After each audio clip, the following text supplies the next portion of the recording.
అందరికీ స్వాతంత్ర్య దినోత్సవ శుభాకాంక్షలు తెలియజేస్తా ఉన్నాను. అందరికీ లైవ్లో జూమ్లో అందుబాటులోకి వచ్చినటువంటి వారికి కూడా స్వాతంత్ర్య దినోత్సవ శుభాకాంక్షలు. అందరికీ వందనాలు, శుభాలు, దైవాశీస్సులు. దేవుని వాక్యంలో నుంచి కొన్ని మాటలు మనం ధ్యానించుకుందాం.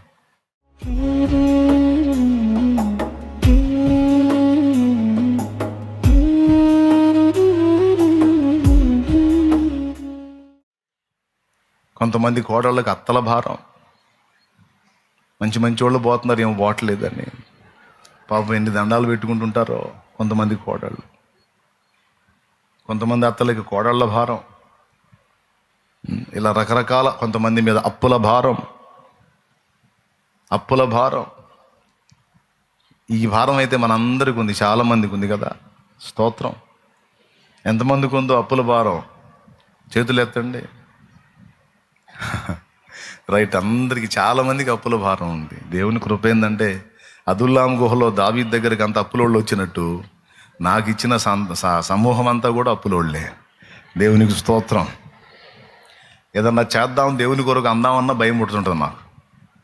అందుకే ఏది డిమాండ్ చేసి ఎప్పుడు అడగలేదు, అడగను కూడా. ఏం చేద్దాం, మీరే అప్పుల పాలై ఉన్నారు, వడ్డీలు కట్టుకునే పరిస్థితులు ఉన్నారు. ఏం అడుగుదాం మిమ్మల్ని?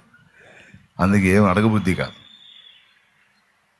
అయితే ఏం పర్వాలేదు, దేవునికి ఇవ్వాల్సింది జాగ్రత్తగా తీసి పరీక్షించండి, తప్పకుండా దీవించబడతారు. దేవుని కూడా కొట్టేవాకండి, దేవుని జేబులో చేతులు పెట్టకండి, దేవునికి కేటాయించండి. తప్పకుండా ఆ ఆశీర్వాదం అనేది అనుభవిస్తారు మీరు. దేవుడు మాట ఇచ్చి తప్పడం, తీసేస్తాడు అప్పులని. ఇలాగ రకరకాల భారాలతో మనుషులు అలాడుతూ ఉంటారు. అంటే ఈ భారాలన్నీ మనకి పెద్దవి, కానీ అవి మనకి శాశ్వత నష్టాన్ని అయితే కలిగించేవి కాదు. అప్పుల భారం ఉంది, అది ఈ లోకం వరకే. ఒకరోజు వచ్చింది, నువ్వు పోతావు, నీకు అప్పిచ్చినోడు పోతాడు. స్తోత్రం. ఇద్దరు పోయినాక అక్కడ అడగడు నా అప్పు ఎప్పుడు ఇస్తావని, ఎందుకంటే ఈటానికి అక్కడ డబ్బులు లేవు. ఒకవేళ నువ్వు ఇచ్చినా వాడికి చెల్లవు. అదంతా ఇక్కడే. అప్పుల భారం ఇంతవరకే, ఇక్కడి వరకే. కుటుంబ భారం నువ్వు ఇక్కడ ఉన్నంత వరకే. కొంతమంది మరణించి వెళ్ళిపోయారు, కుటుంబాలు ఉన్నాయి వాళ్ళకి, మరి ఆ భారం ఏమైంది? అంతే. నువ్వు ప్రాణంతో ఉన్నంత వరకే కుటుంబ భారం, నువ్వు ప్రాణంతో ఉన్నంత వరకే అప్పుల భారం, నువ్వు ప్రాణంతో ఉన్నంత వరకే అధికార భారం, నువ్వు ప్రాణంతో ఉన్నంత వరకే రోగాల భారం, నువ్వు ప్రాణంతో ఉన్నంత వరకే సమస్యల భారం, నువ్వు ప్రాణంతో ఉన్నంత వరకే ఉద్యోగ భారం, నువ్వు ప్రాణంతో ఉన్నంత వరకే చదువుల భారం. అదే నువ్వు మృతస్థితిలోకి వెళ్ళిపోతే ఈ భారం ఏది ఉండదు నీకు. కానీ పాప భారం ఉంది, చూసావా? పాప భారం ఎంత డేంజరో తెలుసా? అది ఇక్కడ భారమే. ఏ బరువు నీతో రాదు, కానీ ఈ పాపము అనే భారం, ఈ బరువు మాత్రం చచ్చాక కూడా వెంటబడి వచ్చింది. ఇంకా కొంతమంది పాపాలైతే వాళ్ళకు ముందుగానే దేవుని దగ్గరికి వెళ్తున్నాయంట. కొంతమంది పాపాలు వాళ్ళతో పాటు వెళ్తున్నాయంట. ఆ మాట ఉంది బైబిల్లో. కొంతమంది పాపములు వారి ముందు నడుచుచున్నవి, కొంతమంది పాపాలు వారితో పాటు వెళ్తున్నవి అన్నాడు. సొదొమ గొమొర్రాల పాపం ముందే వెళ్ళిపోయింది దేవుని దగ్గరికి. సొదొమ గొమొర్రాలను గూర్చిన మొర్ర గొప్పది గనుక నా యొద్దకు వచ్చిన మొర్ర చొప్పున వారు సంపూర్ణంగా జరిగించరో లేదో ఆ తట్టు వెళ్ళి చూస్తాను అనుకొని, ఆదికాండం 18వ అధ్యాయంలో దేవుడు మాట్లాడతాడు. తర్వాత వెళ్ళి సొదొమ గొమొర్రాల పరిస్థితి చూసి వాళ్ళ విచ్చలవిడి విశృంఖలత్వానికి అసహ్యపడి అక్కడే నిలిచి ఆ పట్టణాలను తగలబెడతాడు ఆయన. ఇది మీకు అందరికీ తెలుసు. నేనేం చెప్తున్నానంటే, మిగిలిన భారాలన్నీ భూమి మీదే వదిలేస్తాం. వయసుడిగిన వ్యక్తులకి శరీరమే ఒక భారం, వయసుడిగిపోయిన వ్యక్తులకి శరీరమే ఒక భారం. వాష్రూమ్కి వెళ్తే కూర్చోలేరు, కూర్చుంటే లేవలేరు, 2 అడుగులు నడవలేరు. ఎందుకంటే ఒక కాలు లేపాలంటే రెండో కాలు మోపాలి. రెండో కాలు కూడా బలహీనమైతే, ఈ కాలు మోపటానికి పనికి రాకపోతే ఈ కాలు లేవదు. ఇంకంతే, అక్కడ ఆగిపోవటమే, 2 కాళ్ళు నేల మోపి. ఏమైనా అర్థమైంది నేను చెప్పేది? వాళ్ళకి శరీరమే ఒక భారం, కానీ మరణంతో ఆ భారం కూడా పోతుంది.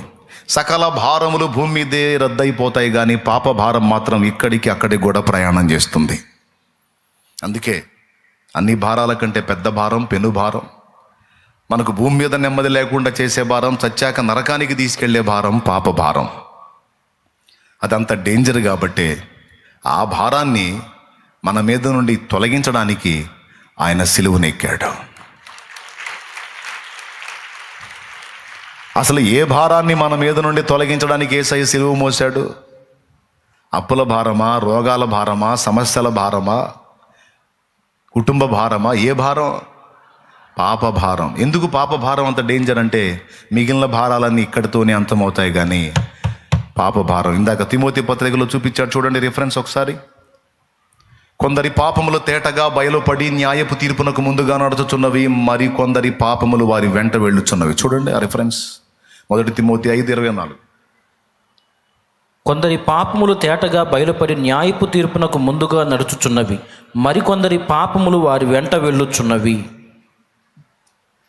అంటే కొంతమంది ఏమో ముందే వెళ్తున్నాయి, కొంతమంది ఏమో వెంటబడి వెళ్తున్నాయి. అంటే ఇక్కడితో వదిలిపోవన్నమాట, వెంటబడి వస్తాయన్నమాట. మరి ఏది పెద్ద భారం?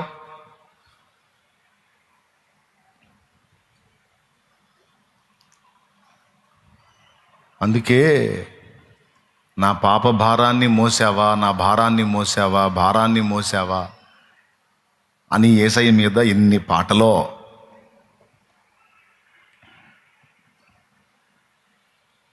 కాబట్టి ఇప్పుడు మీ అందరికీ నేను చెప్పేది ఏంటంటే, ఒకప్పుడు ఈ పాపాన్ని ఆధారం చేసుకునే వాడు మనందరినీ ఏలాడు, ప్రజలందరినీ, భూమి మీద మనుషులందరినీ పాపంలో బంధించాడు, ఏలాడు. కల్వరి శిలువలో ఎప్పుడైతే యేసుక్రీస్తు యొక్క బలిదానం జరిగిందో, ఇక పాపానికి విరుగుడు అనేది ప్రారంభమైంది. అప్పటిదాకా పాపానికి విరుగుడు లేదు. ఎప్పుడైతే యేసు శిలువలో బలయ్యాడు, అప్పుడు పాపానికి విరుగుడు ప్రారంభమైంది, విరుగుడు వచ్చేసింది. ఒకప్పుడు పాము గరిస్తే ఆ విషయం ఎక్కటం ఇక విరుగుడు లేదనుకోండి, ఇప్పుడు మందు వచ్చినట్టు.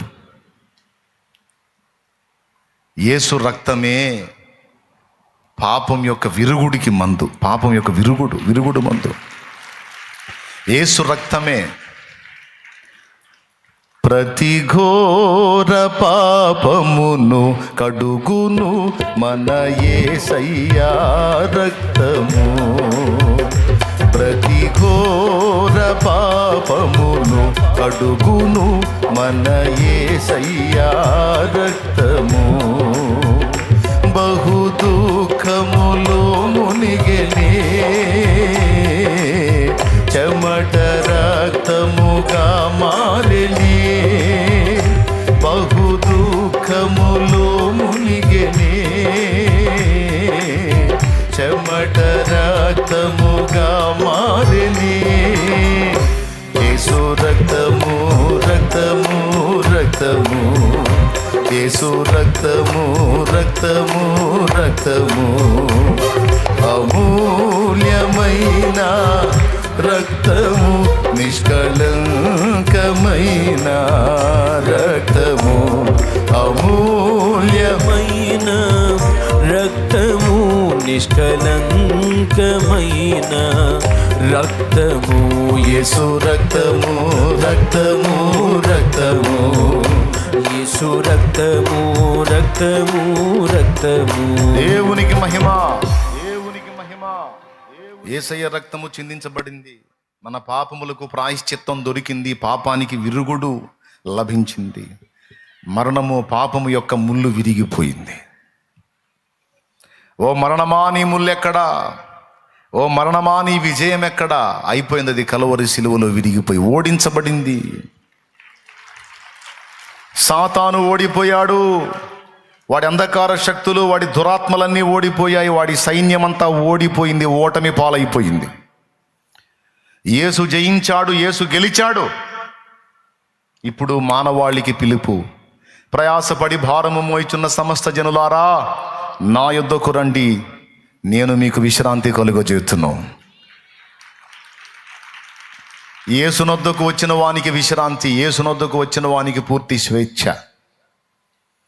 యేసునొద్దకు వచ్చిన వానికి సాతాను కాడి విరిగిపోయి స్వేచ్ఛావాయువులు పీల్చుకునే నిజమైన స్వాతంత్ర్యం యేసునందే దొరుకుతుంది.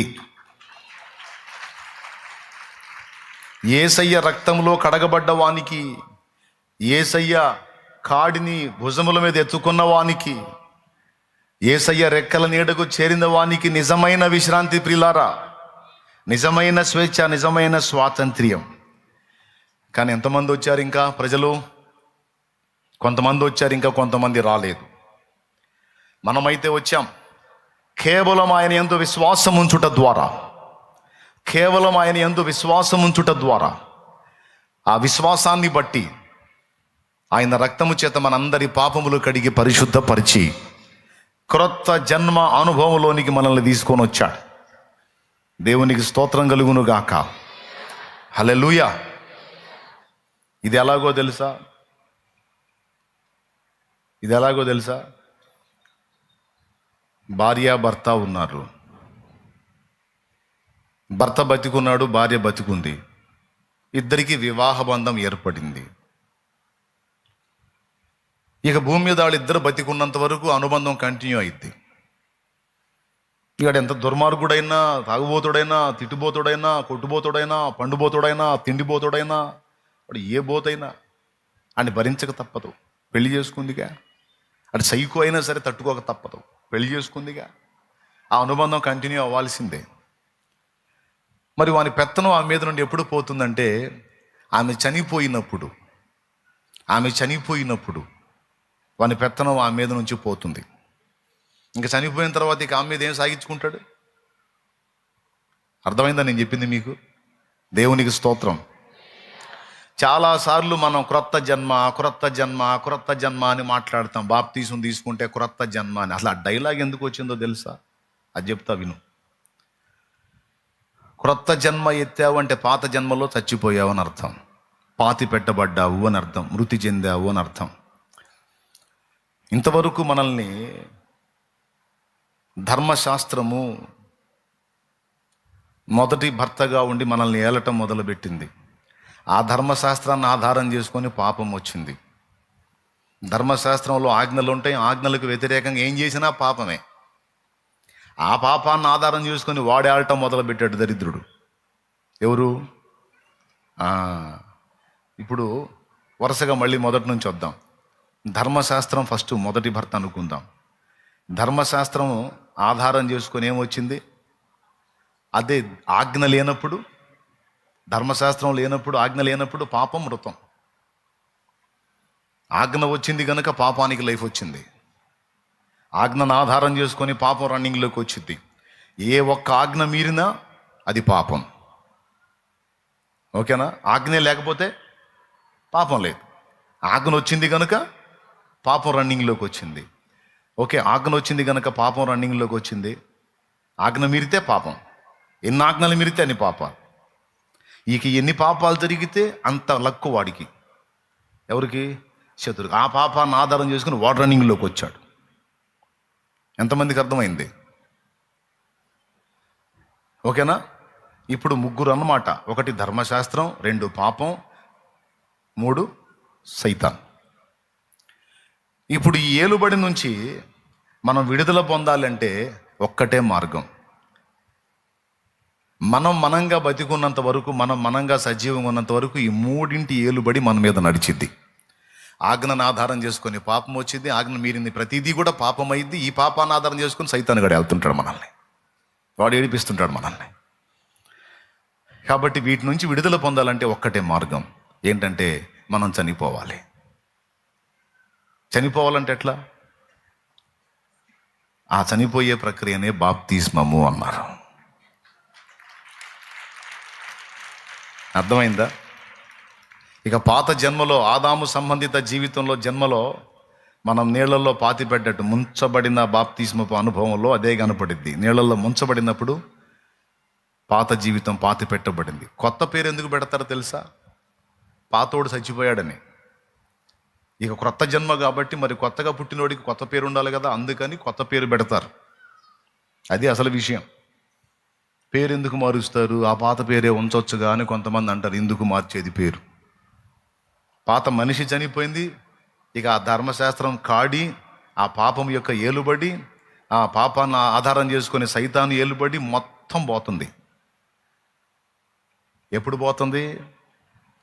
యేసునందు విశ్వాసం ఉంచి, ఆయన సిలువయందు లక్ష్యముంచి మారు మనసు పొంది బాప్తిస్మం పొందినప్పుడు పాత వ్యక్తి చనిపోయి పాతి పెట్టబడుతున్నాడు. ఇక తిరిగి లేచినప్పుడు క్రీస్తు యేసునందు క్రొత్త జన్మ.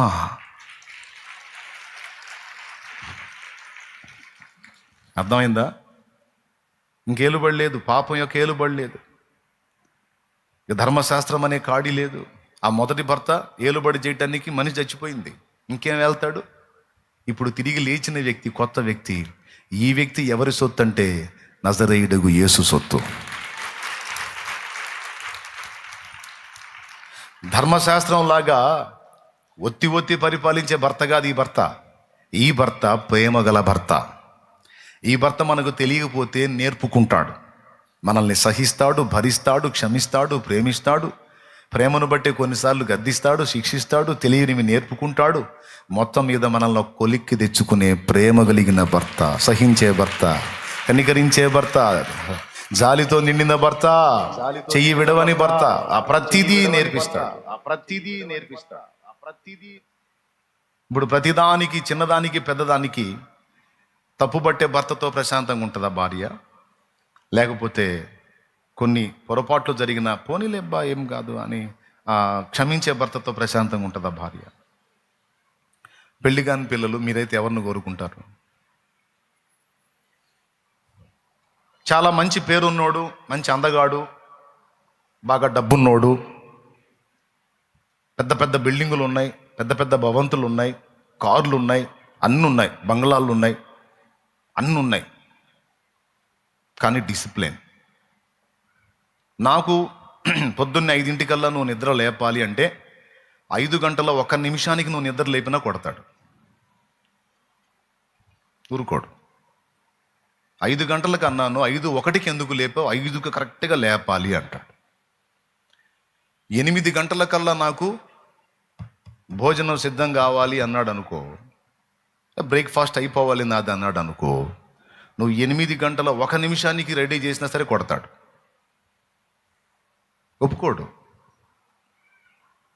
9 కల్లా నేను కారు ఎక్కాలి, నాకు అన్ని రెడీ అయిపోవాలంటే 9 గంటల 1 నిమిషం దాటినా కూడా 9 గంటల 2 నిమిషాలు అయిందనుకో కొడతాడు. 9కే కదా నేను చెప్పింది. సాయంత్రం నేను కరెక్ట్గా 5ంటికి ఇంటికి వస్తాను, వచ్చేటప్పటికి ఫలానా రెడీ అవ్వాలంటే 5 గంటల 2 నిమిషాలు లేట్ అయినా సరే వచ్చి కొడతాడు. ఇక వాడికి కార్లుంటే మనకెందుకు, ఎస్టేట్లుంటే మనకెందుకు, బంగ్లాలుంటే మనకెందుకు, ఎందుకు? లేకపోతే కొట్టకపోయినా ప్రతి దాన్ని సాగదీస్తాడు.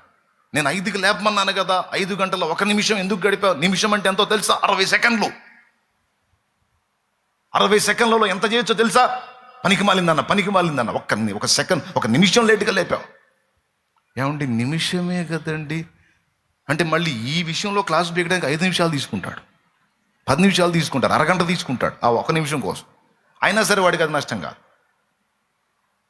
అట్లాంటి వాడి దగ్గర భార్య సుఖపడిద్దా? ప్రశాంతంగా ఉంటుందా?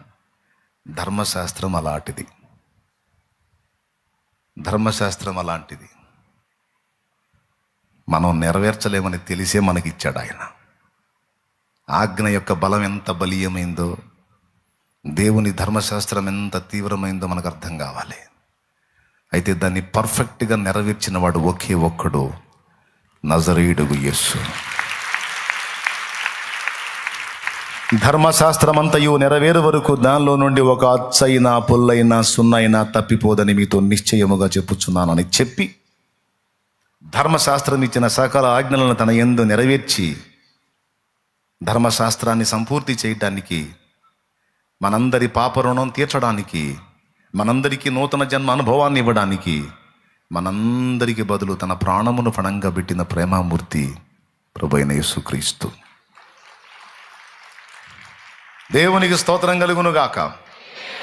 ధర్మశాస్త్రం మొదటి భర్త చూడండి ఎంత భయంకరంగా ఉన్నాడో. ఏ ఒక్క ఆజ్ఞ కొంచెం తేడా వచ్చినా తప్పే. అందుకే ఇశ్రాయేలీని అడుగున తన్నుకుంటూ వచ్చాడు. కదిలితే మిలితే కోటింగే. వాళ్ళకు అర్థం కాక వామ్మో ఇవన్నీ నెరవేర్చలేమని మళ్ళీ పక్కదారులు దొరికితే మళ్ళీ అక్కడి నుంచి తన్నుకుంటా తీసుకొచ్చి, మామూలు కాడి కాదు వాళ్ళకి. దేవునికి స్తోత్రం కలుగును గాక. హల్లెలూయా. ధర్మశాస్త్రము దేని చేయజాలకపోయినో క్రీస్తు యేసు దాన్ని చేసెను. సరే, అయిపోయింది. ఇప్పుడు మొదటి భర్త నుంచి విడుదల కావాలి. ఇప్పుడు అలాంటి భర్తని ఎవరైనా ఇష్టపడతారా? ఏమండి, ఎస్టేట్లు ఉన్నాయండి, పెద్ద పెద్ద బంగళాలు ఉన్నాయండి, కార్లు ఉన్నాయండి, ఐశ్వర్యం అండి, డబ్బండి, కోట్లండి. వద్దా? వద్దురా బాబు, వద్దురా బాబు, వద్దు. ఎంతమంది కోరుకుంటారు అట్లాంటి వ్యక్తిని? ఒక్క నిమిషం తేడా వచ్చినా సరే అరగంట క్లాసు. ఒప్పుకుంటారా? యవనస్తురాళ్ళు నేను అడుగుతున్నా, చెప్పండి, మీకు భర్త ఇలాంటి వాడే కావాలి మీరు కోరుకుంటారా? అట్లాంటి వాడు నిద్రలో వచ్చిన సరే కలవరించుకుంటారు. నాకొద్దు, నాకొద్దు, పెళ్ళే వద్దు, బ్రతుకాలం అలాగ యేసయ్య కోసం బతికేస్తా, అసలు పెళ్ళే వద్దు, ఆ టార్చర్ నాకొద్దు అని ఇప్పుడు నేను చెప్పి నీకు గుర్తుండే రాత్రి కలవరించుకుంటారు మీరు. దేవునికి స్తోత్రం. హల్లెలూయా. ఎక్కువ నవ్వకూడదు అంటాడు, అలాగని ఎక్కువ ఏడవకూడదు అంటాడు. నవ్వుతూ ఏడవాలి, ఏడుస్తూ నవ్వాలి, బ్యాలెన్స్గా ఉండాలంటాడు. కుడికి కానీ ఎడమకు కానీ తిరగకూడదు అంటాడు. నీకు చేత కాదు. నీకు ఏడుపు వస్తే ఏడుస్తావు, నువ్వు వస్తే నవ్వుతావు. ఎక్కువ ఏడిస్తే కొడతాడు, ఎక్కువ నవ్వితే కొడతాడు. బ్యాలెన్స్గా ఉండాలి. అదే ధర్మశాస్త్రం. కుడికి కానీ అంటే అర్థమైంది, దేనిలో కూడా నువ్వు అటు కానీ ఇటు కానీ పోవటానికి లేదు, అలాగుండిపోవాలంతే. ఎట్లుంటుందంటే ప్రతిరోజు తాడు మీద నడిచేది అమ్మాయి, అట్లుంటుంది వీళ్ళ బతుకు. దేవునికి స్తోత్రం. అట్లాంటి భర్తని ఏ స్త్రీ అయినా కోరుకుంటుందా? కోరుకుంటుందా? ఇంకొక భర్త ఉన్నాడు, పెళ్లి చూపులు జరుగుతున్నాయి.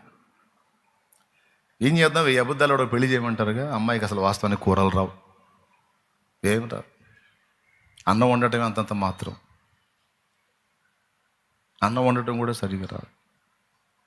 పాపం చదువుకున్న అమ్మాయి, వాళ్ళ అమ్మ బాగా గారాభంగా పెంచింది, వంటగదికి అసలు బానీ లేదు. వాళ్ళ నాన్న కూడా కూతుర్ని కూతుర్లా కాదే కొడుకులా పెంచాలి, మన అమ్మాయి మనకి గొప్ప, మన అమ్మాయి మనకు అబ్బాయి అన్నీ అనేసరికి వంటగదికి వెళ్ళి బానీయకుండా పాపం బాగా పెంచారు.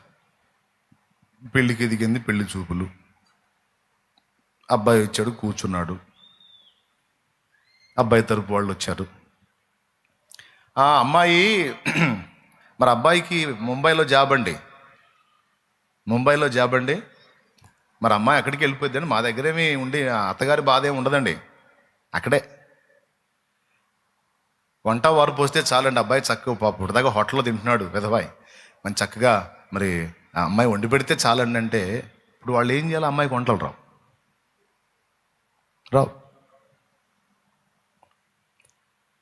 అమ్మాయి గుట్టకలు మింగుతుంది. అసలు మెయిన్ అదే కదా. మరి ఇప్పుడు అది నాకు రాదు కదా, నేనేం చేయాలి? వెంటనే వాళ్ళు రకరకాల పదార్థాలు వండి నేను ముందే సిద్ధపరిచి తీసుకొచ్చి పెట్టి, చూడండి రుచి చూడండి అని రుచి చూపించి ఇవన్నీ అమ్మాయి చేసింది అన్నారు. మరి 1000 అబద్ధాలు కదా ఆడమంది, ఒక్క అబద్ధం చాలు పెళ్ళి అయిపోద్దని వాళ్ళు ఆ పని చేశారు. పెళ్ళి అయితే వాళ్ళు సావేదో వాళ్ళు చేస్తారని. ఈ అమ్మాయికి ఏం రాదు, వాళ్ళకి వెళ్ళి చూస్తూ ఉంది. వాళ్ళు సైగ చేశారు, గుండె పట్టుకుంది. రేపు నిజం తెలిస్తే నా పరువు ఏం కానీ ఏం చేస్తున్నారు మీరు అని సైగ చేస్తూ ఉంది. ఏం కాదు, 1000 అబద్ధాలు, మనం ఒకటే ఆడుతుంది, ఏం కాదు. ఇంకా 999కి ఛాన్స్ ఉంది.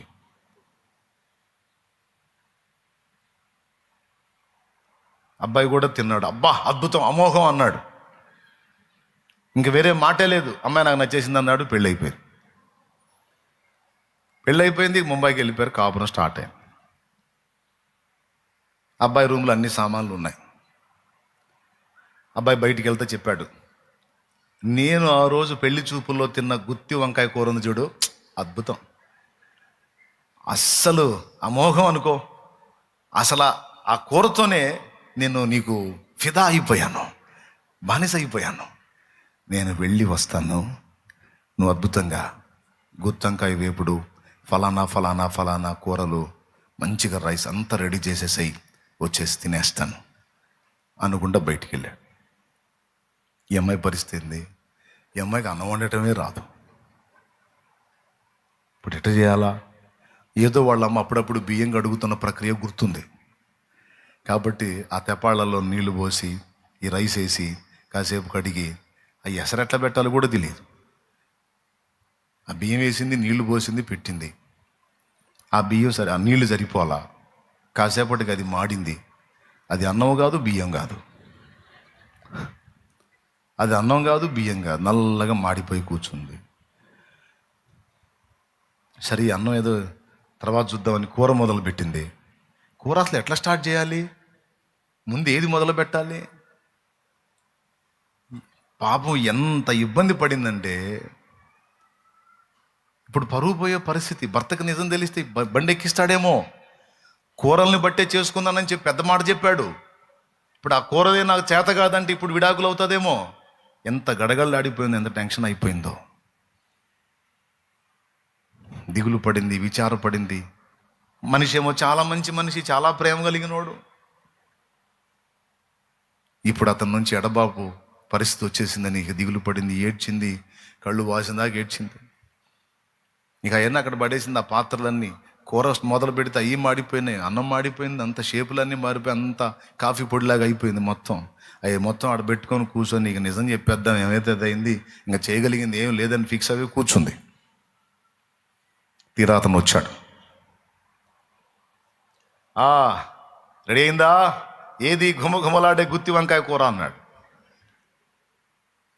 ఆ మాడిని 2 తీసుకొచ్చి ముందు పెట్టింది. ఏంటిది అన్నాడు.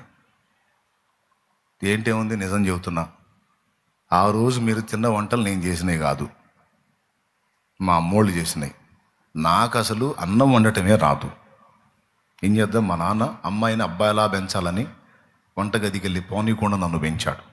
చదవటం అయితే చదివాను, కానీ నాకు ఈ వంట వార్పులు ఏవీ రావు అని ఏడ్చింది. నేను మిమ్మల్ని మోసం చేశాను, నన్ను క్షమించండి. నేను మా వాళ్ళకి చెప్తానే ఉన్నాను, కానీ అయినా సరే వాళ్ళు మూర్ఖంగా మీ గొంతు కోసేశారు నన్ను ఇచ్చి. జీవితాంతం మీకు ఈ కష్టాలు తప్పవు అంది.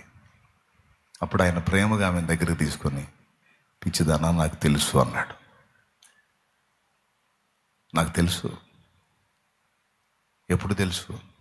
పెళ్లి చూపుల్లోనే తెలుసు. ఎందుకంటే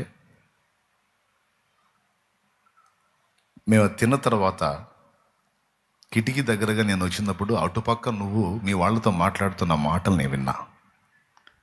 నాకేమీ రావు, అన్నీ నేను చేశానని చెప్పారు. రేపు నాకు నా పరిస్థితి ఏంటని నువ్వు అడుగుతున్నావు కదా, నచ్చి వినపడింది. అప్పుడే నాకు అర్థమైంది నువ్వు చేసింది కావని. అయినా నిన్ను చేసుకోవడానికి ఇష్టపడ్డాను. ఇవేవి నీకు చేతగావని తెలిసి కూడా నిన్ను చేసుకోవడానికి ఇష్టపడ్డాను. మరి చేయటం చేతకపోతే నేను ఎట్లా ఉపయోగపడతాను మీకు అంటే ఆయన అన్నాడు, నేను నేర్పుకుంటాను. ఇవేవి నీకు చేతగావో చేత అయ్యేటట్టు నేను చేస్తాను. అద్భుతంగా నువ్వు అన్నీ చేయగలిగేటట్టు. ఇప్పుడేమీ నీకు సామర్థ్యం లేదు, ఇప్పుడు నీకేమీ చేత కాదు, ఇప్పుడు నువ్వేమీ చేయలేవు కదా, అవన్నీ చేసేటట్టు నేను నిన్ను చేయగలనన్న నమ్మకం నా మీద నాకుంది కనుక నేను నిన్ను చేసుకున్నాను అన్నాడు. ఇంకా ఏదొచ్చినా సరే ఆయన ఫస్ట్ మాట్లాడే మాట ఏంటో తెలుసా? No problem, don't worry. No problem, don't worry. No problem, don't worry. ఏం సమస్య లేదు, నువ్వేం బాధపడద్దు, నువ్వేం కంగారు పడద్దు. నువ్వు చెడగొట్టినా సరే ఏం ప్రాబ్లం లేదు. అసలు అద్భుతంగా చెడగొట్టావు. ఈ టైపులో ఎవరు చెడగొట్టరు అసలు నిజంగా. ఏమండి ఫలానా కప్పు పగిలిపోయిందంటే ఎన్ని ముక్కలైంది? 33 ముక్కలైందంటే నాకు తెలిసి నా ఫ్రెండ్స్ ఇళ్లలో పగిలిపోయింది, కానీ 4-5 ముక్కలైంది. 33 ముక్కలు అయ్యేటట్టు పగలగొట్టాడు. Your great. చాలా అద్భుతంగా పగలగొట్టావు. పర్వాలేదు, మనం కొత్తది కొనుక్కుందాం. ఇట్లా ప్రతి దానికి ముందు కంగారు పడొద్దు, అదేం సమస్య కాదు అని చెప్పి ప్రతి దానికి సమీపానికి వచ్చి ధైర్యం చెప్పి ప్రోత్సహించే ఒక భర్త ఒకవేళ ఒక స్త్రీ కలిగి ఉంటే ఆమె దరిద్రురాలా అదృష్టవంతురాలా? ఎంతమంది ఒప్పుకుంటారు అదృష్టవంతురాలని? సరిగా చేతులు ఎత్తండి. మీరెత్తారు ఎందుకు? నేను ఆడపిల్లల్ని అడుగుతుంటే దేవునికి స్తోత్రం కలుగునుగా. హల్లెలూయా. హల్లే మీరు కూడా ఎత్తారా? ఎత్తలేదుగా. ముదురులు సేవకులు కదా వాళ్ళు ఎత్తలా. ఎంతమంది ఒప్పుకుంటారు తల్లి? యవనస్తురాలు చెప్పండి, నీకు భర్తగా వస్తే అలాంటోడే కావాలన్న వాళ్ళు ఎంతమంది ఉంటారు? అట్టంటోడే కావాలని, నేను ఏది చెడగొట్టినా సరే ఏం పర్వాలేదని వాడు కావాలి. నిజమే. నీకు రాదా? నేను నేర్పుకుంటాను. చేత కాదా? నేను నేర్పిస్తాను. నీ వల్ల కాదా? నేను నీకు తోడుగా ఉంటాను. నీ గుండె చెదరిందా? నేను నీకు ఆదరిస్తాను. నిన్ను విడవను ఎడబాయననే ప్రేమ కలిగినటువంటి భర్త నీకు తోడై ఉంటే, పూరి పాకలో ఉన్న చెట్టు కింద ఉన్న అదే స్వర్గధామం. అవునా? చీటికి మాటికి ఒక్క నిమిషం తేడా వచ్చిన టార్చర్ చేసేవాడి దగ్గర అద్దాల భవంతిలో ఉన్నా సరే అది నరక కోపం. ప్రతిదాన్ని అర్థం చేసుకుని ధైర్యపరిచి ఓదార్చి, పోనీలే ఏం కాదు, మరలా ప్రయత్నించు, ఇదిగో నేను ఉన్నాను కదా అని నేర్పుకుంటూ చెక్కుకుంటూ వచ్చేటువంటి మంచి భర్త మన యేసయ్య. అక్కడ ఆయన అదే అన్నాడు, నేను సాత్వికుడను, దీన మనస్సు గలవాడను, నా యుద్ధకు వచ్చి నా కాడి మీ మీద ఎత్తుకొని నా యుద్ధ నేర్చుకొనుడి, అప్పుడు మీ ప్రాణములకు విశ్రాంతి కలుగును అన్నాడు. నేను మంచోడిని, నేను సాత్వికుణ్ణి, దీన మనస్సు గలవాణ్ణి. ధర్మశాస్త్రాన్ని కాదు నీ మీద కాడి మోపి ఒత్తటానికి, సైతాను కాదు మిమ్మల్ని పీడించడానికి. ప్రియమైన తల్లిని తండ్రిని, నిన్ను సృష్టించిన నేను నీకు భర్తనై ఉన్నాను. నిన్ను భరించువాడను, సహించువాడను, ఓర్చుకొనువాడను, ప్రేమించువాడను. రా, నా కాడి నీ మీద ఎత్తుకొని నా దగ్గర నేర్చుకో. అంటే ఏంటి అర్థం? నీకు ఒక్కొక్కప్పుడు తెలీదు, నేను నేర్పుకుంటా. ప్రతిదీ నీకు చెప్పుకుంటా, నేర్పుకుంటా. అప్పుడు నీ ప్రాణానికి విశ్రాంతి వచ్చిందన్న. క్రొత్త జన్మ అనుభవం ద్వారా మనం ఇప్పుడు ఎవరి కిందికి వచ్చాం? ప్రాచీన పురుషుడు, ధర్మశాస్త్రం అనే కాడి మన మీద నుండి తొలగించబడింది. ఆ విషయమై మనం మృతి చెందాం. మనం పాత భర్త విషయంలో మనం చనిపోయాం. ఇప్పుడు మనకు మన మీద వానికి పెత్తనం లేదు, ఎందుకంటే మనం చనిపోయాం కాబట్టి, నేలలో పాతి పెట్టబడ్డాం కాబట్టి. తిరిగి లేచింది ఇప్పుడు క్రీస్తు యేసునందు నూతన సృష్టి. ఇప్పుడు పెత్తనం ఎవరికో తెలుసా? మన మీద, ప్రభువైన యేసు క్రీస్తుకి. మరి దీన్ని బట్టి ఆలోచించండి, ఇప్పుడు మన ప్రాణాలకు విశ్రాంతి ఉందా లేదా?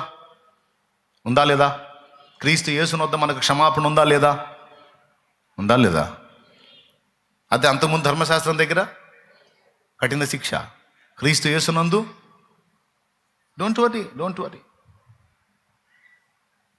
వదిలేసే, బాధపడకు, ఏడవకు, క్షమించాలేపో, సరి చేసుకో. అలా మనల్ని చెప్పి ఒకప్పుడు మనం ఒక రకంగా ఉన్న జీవితాన్ని ఇప్పుడు చాలా చేంజ్ చేశాడు. చాలా వరకు మనలో మార్పు వచ్చింది. ఒకప్పుడు మనలో ఉన్న కాఠిన్యం ఇప్పుడు లేదు. ఒకప్పుడు మనలో ఉన్న మూర్ఖత్వం ఇప్పుడు లేదు. ఒకప్పుడు మనలో ఉన్న విచ్చలవిడి జీవితం ఇప్పుడు లేదు.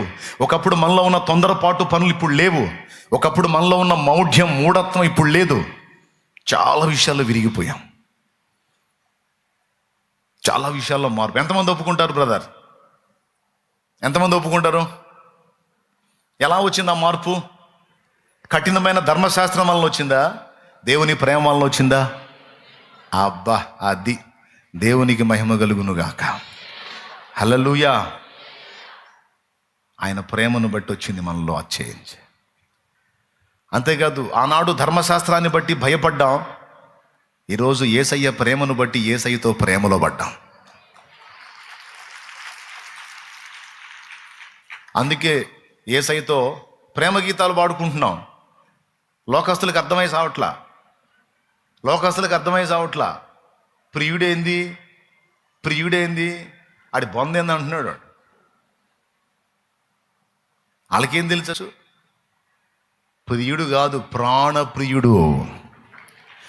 ప్రియుడా యేసయ్యా నిన్ను చూడాలని, ప్రియుడా యేసయ్యా నిన్ను చూడాలని, నిన్ను చూడాలని, నిన్ను చేరాలని, నిన్ను చూడాలని, నిన్ను చేరాలని మనసారనామది కోరెనే, ప్రియమారనామది కోరెనే. ప్రియుడా యేసయ్యా నిన్ను చూడాలని, ప్రియుడా యేసయ్యా నిన్ను చూడాలని. దేవునికి మహిమ. భక్తుల పాటలన్నీ అయ్యే. ప్రియుడా నిన్ను చూడాలని, ప్రియ నీ వలెనే మారాలని, ప్రియుడా నిన్ను చూడాలని, ప్రియ నీ వలెనే మారాలని, ప్రియతమా నా కాంక్ష తీరాలని, ప్రియతమా నా కాంక్ష తీరాలని, ప్రియమారనామది కోరెనే, ప్రియమారనామది